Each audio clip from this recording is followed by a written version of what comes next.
Halo, Assalamualaikum warahmatullahi wabarakatuh. Kembali lagi bersama Nurse Dwi Yunita Rahmadani MCAP. Kali ini saya akan membahas temanya tentang akupressure, di mana akupressure ini adalah salah satu tindakan terapi yang bisa diberikan pada kasus-kasus yang lazim ataupun kasus-kasus penyakit yang ada di masyarakat. Nah, baik, kita masuk pada tahap demi tahapnya. Kita awali dulu mengenai apa sih sebenarnya akupressure itu, sejak kapan adanya. Nah, oke. Akupressure sejak zaman dahulu terlihat bahwa umat manusia di dunia telah melakukan serangkaian kegiatan untuk menanggulangi segala macam penyakit yang dirasakan mengganggu kesehatannya atau aktivitasnya. Dan pada taraf permulaan mereka mencoba untuk mengatasi gejala penyakit yang diderita dengan suatu tindakan yang dapat dilakukan oleh penderita sendiri maupun oleh keluarganya atau siapapun yang dimintai pertolongan. Nah, itu sekilas tentang akupressure. Yuk kita lanjut. Nah, lantas apa itu akupressure? Akupressure adalah salah satu tindakan untuk menolong ataupun mengobati diri sendiri adalah dengan pengobatan tradisional, yaitu dengan melakukan pijatan pada daerah titik atau tubuh tertentu yang dikenal dengan akupressure. Oke. Lanjut mengenai peraturan pendukung. Kalau diawali dulu menurut GBHN atau Garis Besar Haluan Negara pada tahun 1993 yang menyatakan bahwa pengobatan tradisional yang secara medis dapat dipertanggungjawabkan perlu terus dibina untuk memperluas dan mempererat pelayanan kesehatan. Nah, Undang-Undang Kesehatan nomor 23 tahun 1992 juga menyatakan bahwa pengobatan tradisional merupakan salah satu upaya pengobatan dan atau perawatan cara lain di luar ilmu kedokteran dan atau ilmu keperawatan perlu dibina dan diawasi untuk diarahkan agar menjadi pengobatan dan ataupun perawatan cara lain yang dapat dipertanggungjawabkan manfaat dan keamanannya. Nah, artinya secara undang-undang akupressure sudah ada peraturannya, ya. Nah, setelah ada peraturan maka ada dasar hukum tentunya. Secara Kemenkes atau Keputusan Menteri Kesehatan nomor 1109 garing Menkes garing per garing 7 tahun 2027 tentang pelayanan kesehatan tradisional. Dan ada juga Kemenkes 1186 pada tahun 1996 tentang pemanfaatan akupuntur di sarana pelayanan kesehatan. Nah, ini adalah dasar hukum untuk dilakukannya terapi akupressure dan akupuntur itu sendiri. Nah, lanjut tentang peran serta masyarakat. Peran serta masyarakat perlu ditingkatkan terutama pada warga masyarakat di rumah dengan melakukan pertolongan pertama, kemudian untuk mengatasi keluhan atau penyakit ringan yang diderita diri sendiri, ataupun juga keluarga atau orang terdekat dengan menggunakan pengobatan tradisional. Salah satu pengobatan tradisional yang murah dan mudah dapat dilakukan untuk pengobatan sendiri di rumah yaitu acupressure tanpa ada biaya, tanpa ada yang akan menyakiti ataupun menggunakan alat-alat yang sifatnya invasif. Acupressure sudah sangat membantu dalam proses pengobatan yang pertama dilakukan di rumah. Nah, acupressure mudah dilaksanakan oleh kader kesehatan dan dapat diteruskan ke masyarakat untuk meningkatkan derajat kesehatan masyarakat yang optimal sebagai tindakan pertama mengatasi keluhan atau penyakit yang diderita di lingkungan masing-masingnya. Jadi, sebagai perpanjang tanganan pelayanan kesehatan, ada para kader yang sudah dibina oleh pelayanan kesehatan seperti puskesmas di wilayah kerja tempat kader ini bernaung. Nah, yuk kita lanjut yuk. Nah, secara spesifik kita masuk pada pengertian acupressure. Acupressure adalah pemijatan yang dilakukan pada titik tertentu di permukaan tubuh sesuai dengan ilmu akupuntur. Artinya, akupuntur dan acupressure sama, cuma hanya metode media yang berbeda. Kalau acupressure menggunakan tangan, jari, ataupun media seperti media kayu-kayu tumpul atau media tumpul lainnya, sementara akupuntur menggunakan jarum. Nah, pada pemijatan dapat dilakukan dengan menggunakan ujung jari, kemudian siku, atau menggunakan alat yang tumpul dan tidak melukai permukaan tubuh penderita. Jadi artinya cari barang-barang atau alat-alat yang bisa digunakan tapi tumpul. Ya. Oke. Selanjutnya tentang apa sih sebenarnya tujuan dari acupressure? Nah, tujuan acupressure adalah pemijatan ditujukan untuk mengembalikan keseimbangan yang ada di dalam tubuh dengan memberikan rangsangan agar aliran energi kehidupan dapat mengalir dengan lancar.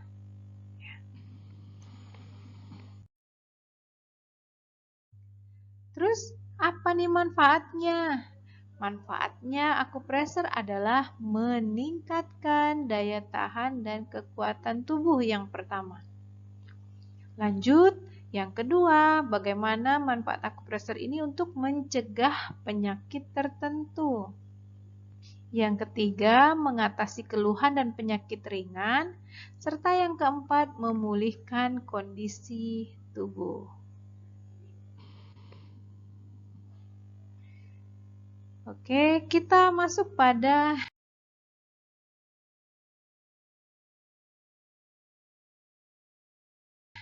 tahap selanjutnya, yaitu teknik acupressure. Jadi untuk acupressure sendiri ada teknik yang dilakukan agar titik-titik meridian yang akan kita tuju tepat adanya untuk mengatasi gejala-gejala penyakit yang diderita oleh pasien-pasien kita. Oke, kita masuk dulu pengertian memijat. Memijat adalah suatu tindakan melakukan penekanan pada bagian tertentu di permukaan tubuh dengan jari atau bagian tubuh lain atau alat bantu dengan tujuan untuk perawatan kesehatan.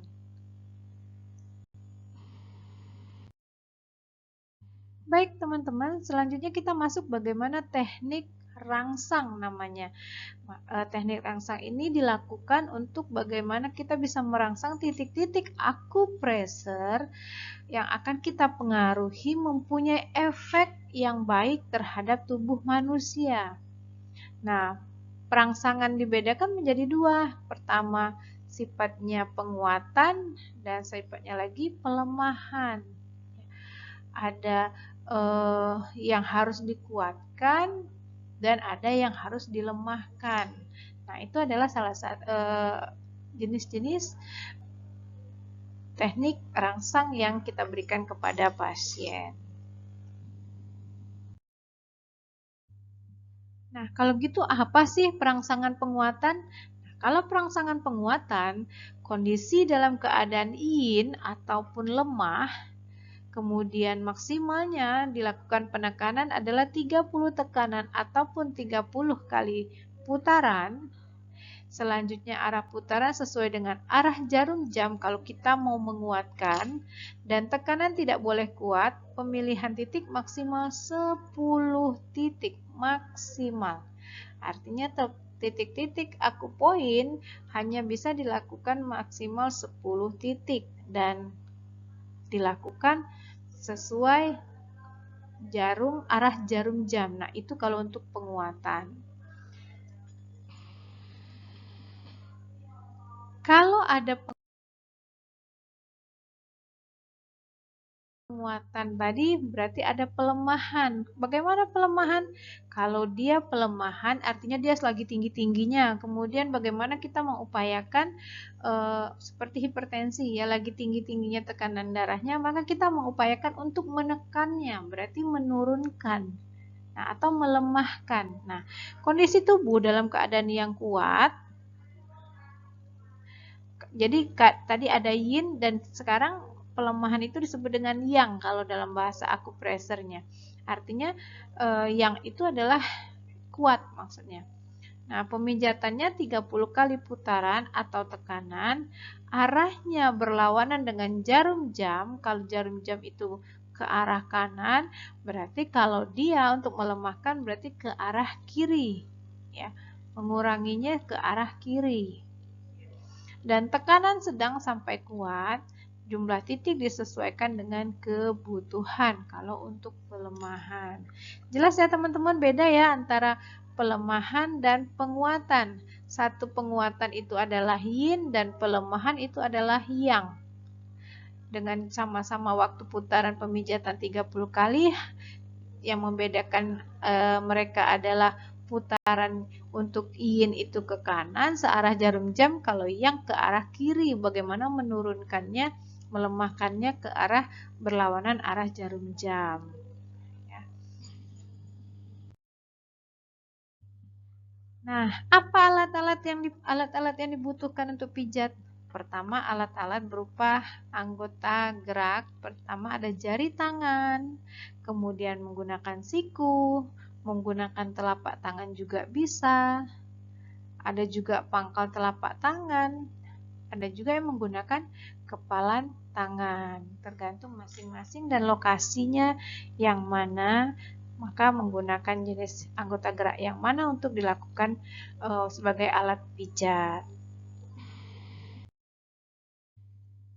Nah, ini menggunakan alat bantu yang terbuat dari kayu ataupun bahan lainnya seperti logam, plastik, dan lain-lain, yang penting ujungnya tidak tajam ataupun namanya tumpul.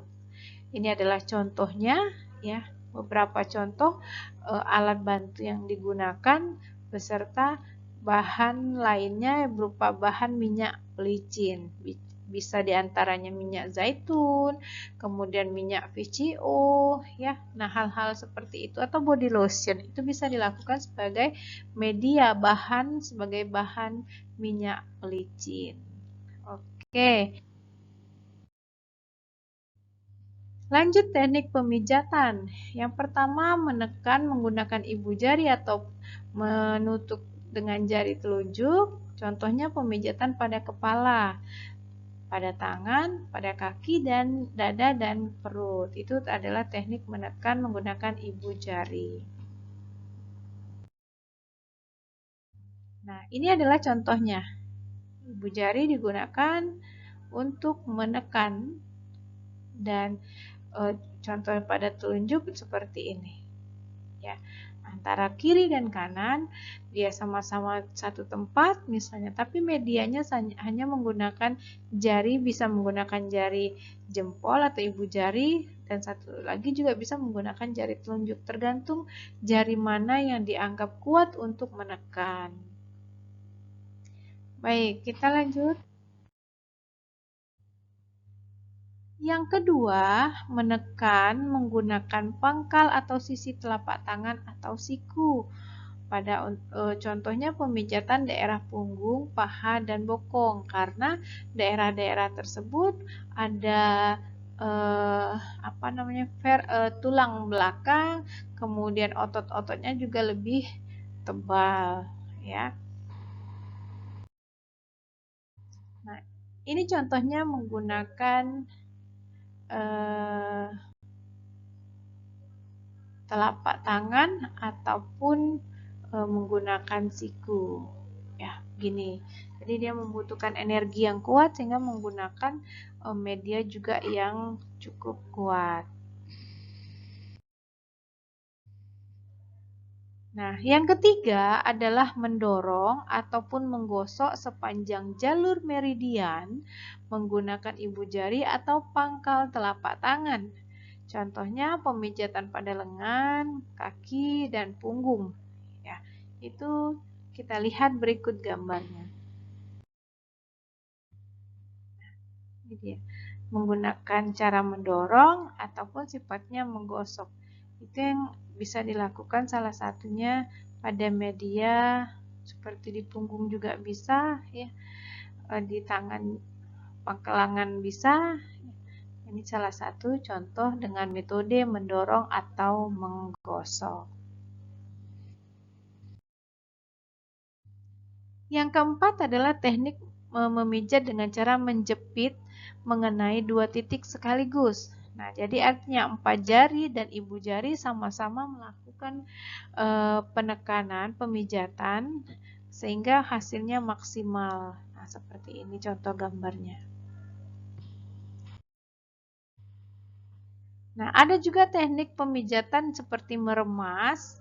Contohnya adalah pemijatan di tangan ataupun di kaki, kemudian mencubit.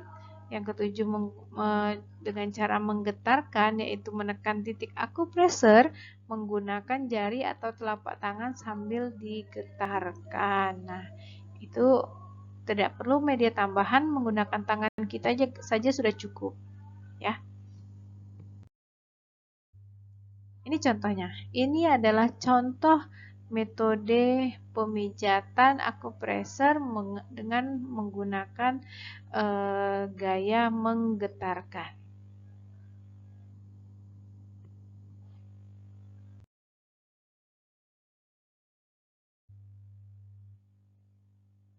Lanjut, teknik pemijatan yang ke-8 adalah menyeka. Menyeka ini yaitu memijat dengan menggunakan dua ibu jari dengan arah yang berlawanan. Nah, ini biasa dilakukan pada pundak. Ya. Nah, ini contoh gambarnya seperti ini. Ini adalah salah satu metode pemijatan yang bisa dilakukan. Lanjut, teknik pemijatan mengetuk dan menepuk. Puk-puk-puk, ya, seperti pada punggung bisa, pada bokong juga bisa. Nah, ini salah satu metode teknik pemijatan dengan cara mengetuk dan menepuk.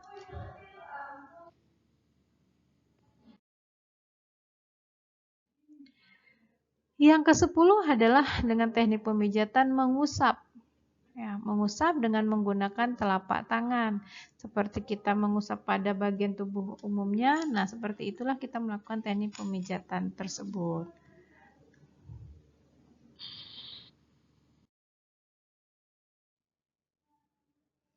Yang ke-11 adalah teknik memijat dengan menyisir. Jadi jari-jari kita dianggap sebagai penyisir sehingga membuat titik-titik meridian yang dilalui terkena seluruhnya.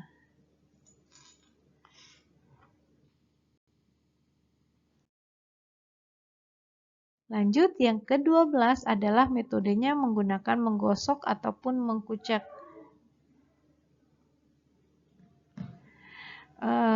Sering dipakai untuk relaksasi. Relaksasi bisa di bagian tangan, juga bagian ekstremitas bawah atau kaki, ya, itu bisa dilakukan. Nah, tentu teknik pemijatan pada anak akan berbeda dengan orang dewasa.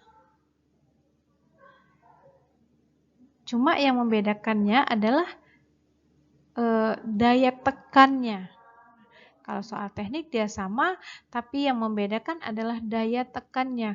Tidak mungkin kita melakukan tekanan pada anak bayi dan balita sama tekanannya atau sama dorongannya, sama gosokannya dengan yang kita lakukan pada orang dewasa. Nah, untuk jumlah pemijatan tentunya setengah dari orang dewasa. Yang sisa lainnya disesuaikan dengan kondisi-kondisi yang ada pada perbedaan pada bayi, balita, dan dewasa.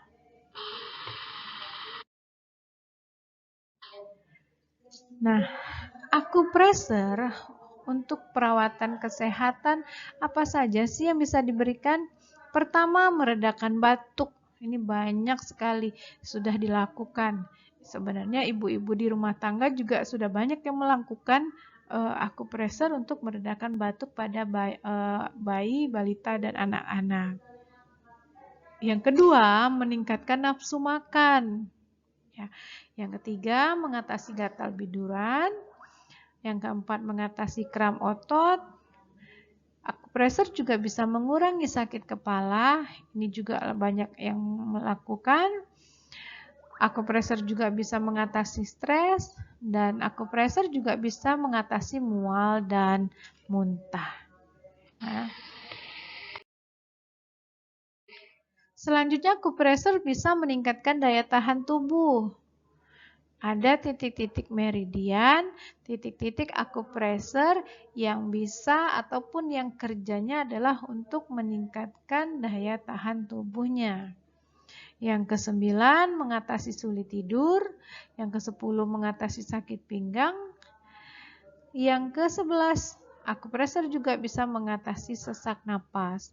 Ini juga banyak yang sudah melakukan rata-rata pada anak-anak yang mengalami batuk ataupun asma ya. Ke-12, akupressure juga bisa mengatasi sembelit. Di mana letaknya? Tentunya di bagian lumbal, karena memang organ yang dituju adalah organ daerah-daerah lumbal ya.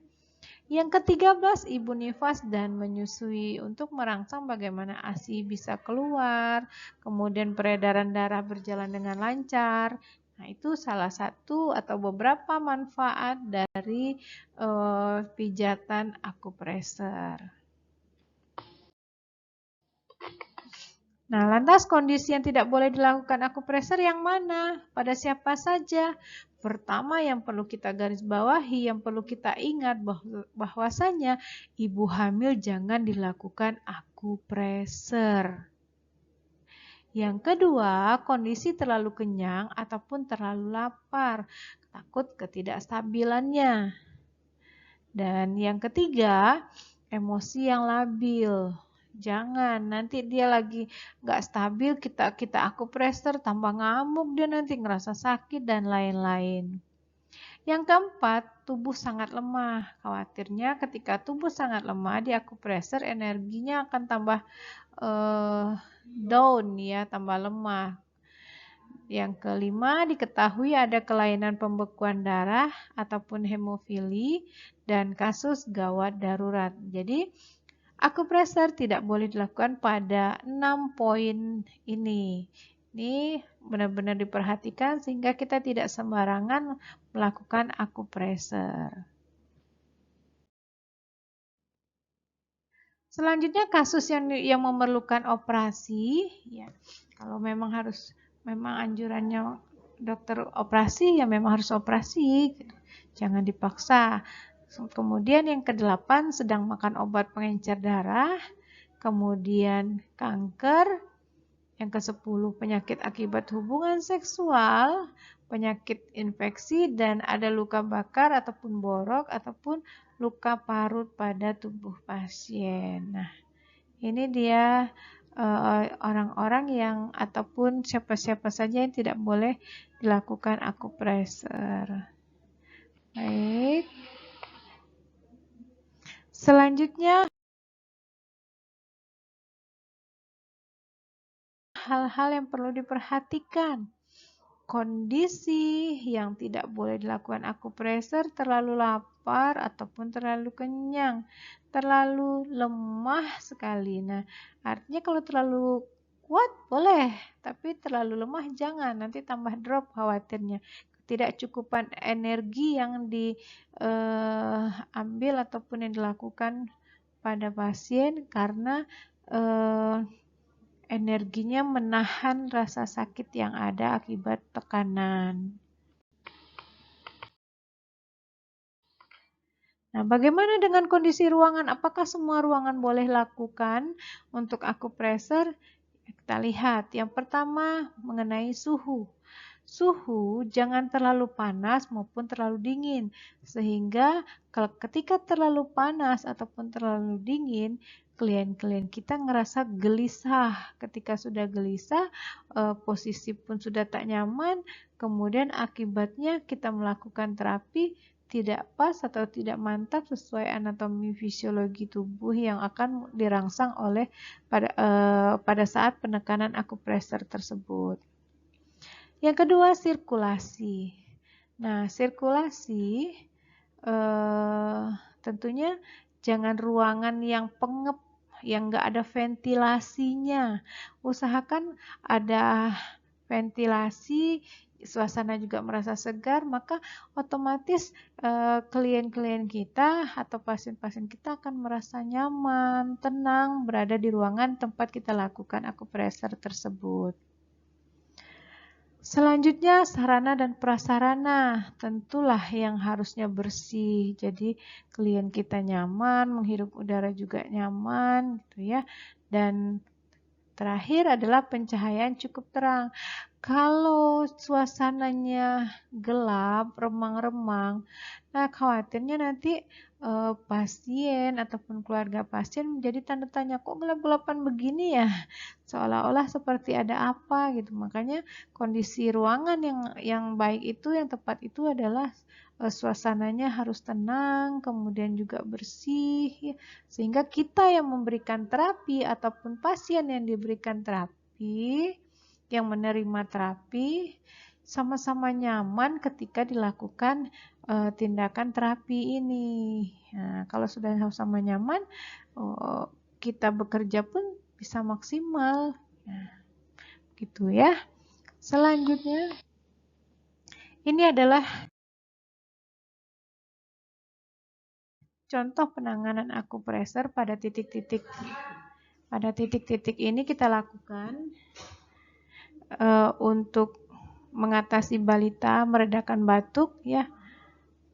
Ada nomor 1, nomor 2, tempatnya di sana, nomor 3, nomor 4. Nah, ini adalah titik-titik yang bisa dilakukan untuk menangani kasus balita dengan kasus penyakit adalah batuk. Nah,